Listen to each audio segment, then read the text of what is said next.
Olha só, em Brasília, um confronto político de altíssimo risco está se desenhando. De um lado, a gente tem a caneta do presidente da República, do outro, a força do Senado Federal. E bem no meio desse furacão, o que tem? Uma cadeira vazia no Supremo Tribunal Federal, o tribunal mais importante do país. Essa antiga sabedoria dos marinheiros, citada na nossa fonte, cai como uma luva para a situação atual. Dois gigantes da política brasileira estão indo direto um contra o outro e parece que o espaço para manobra está acabando. E aí fica a grande pergunta, né? O que acontece quando as coisas chegam nesse ponto? O que está em jogo vai muito além de uma simples nomeação. É o próprio equilíbrio de poder na República. Vamos mergulhar nas engrenagens por trás desse embate para entender melhor. Então, para a gente entender essa disputa, primeiro a gente precisa conhecer quem são as figuras que estão movendo as peças nesse tabuleiro. As jogadas e, claro, as ambições de 4 personagens-chave é que estão definindo o rumo desse confronto.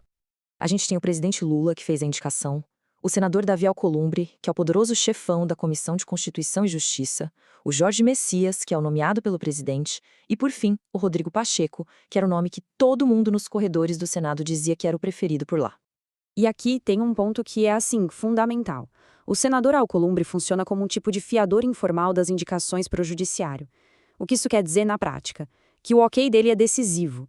Por isso que a oposição dele não é só um voto contra, é praticamente um veto, um bloqueio estratégico que pode travar a máquina do governo. Esse slide mostra bem o coração do impasse. De um lado, a escolha pessoal do presidente. Do outro, o candidato que, segundo os relatos, teria um apoio gigantesco dos colegas no Senado. A tensão toda nasce justamente aí, nessa divergência de vontades. Ok, agora que a gente já conhece os jogadores, vamos entender como essa nomeação específica acabou virando o epicentro de uma verdadeira tempestade política. E o ponto mais interessante aqui é que a resistência, pelo que tudo indica, não é nem algo pessoal contra o Jorge Messias. A questão central foi o jeito que a coisa foi feita, uma decisão unilateral do presidente Lula que acabou ignorando as vozes mais poderosas do Senado. Lá no Senado, essa atitude foi lida como um recado bem direto, um desafio à autoridade do Alcolumbre como esse fiador, e pior, uma tentativa de fazer o Senado parecer um mero carimbador das decisões do presidente. Com o cenário todo montado, a disputa agora muda de lugar. Ela vai para o campo de batalha decisivo, a contagem de votos. É aqui que o futuro da indicação vai ser selado voto a voto numa verdadeira batalha de nervos e de números.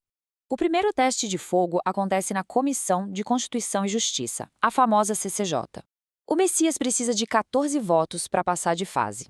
O número parece simples, mas, olha, nos corredores do poder, a matemática política é sempre bem mais complicada. E este gráfico aqui mostra o quão apertada está a briga na comissão. As contas indicam 10 votos a favor e 8 contra. O destino dele, portanto, está nas mãos de 6 senadores indecisos. Cada um desses votos vale ouro. É exatamente esse pequeno grupo que tem todo o poder de decisão nas mãos.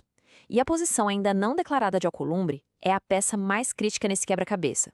O silêncio dele é ensurdecedor, sabe? Alimenta a incerteza e aumenta a pressão sobre cada voto indeciso. Já no plenário, onde são necessários 41 votos, a diferença entre as projeções é um abismo. Dá uma olhada nessa discrepância. O governo está contando com uma vitória com até 48 votos. Já o grupo de Alcolumbre prevê uma derrota, com no máximo 31.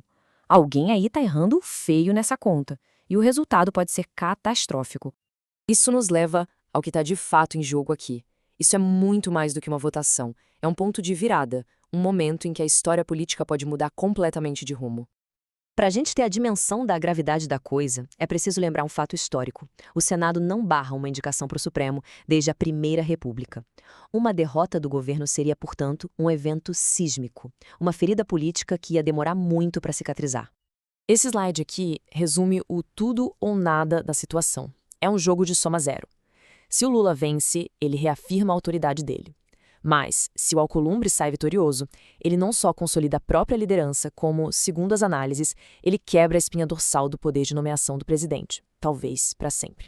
O que nos deixa com esta pergunta no final?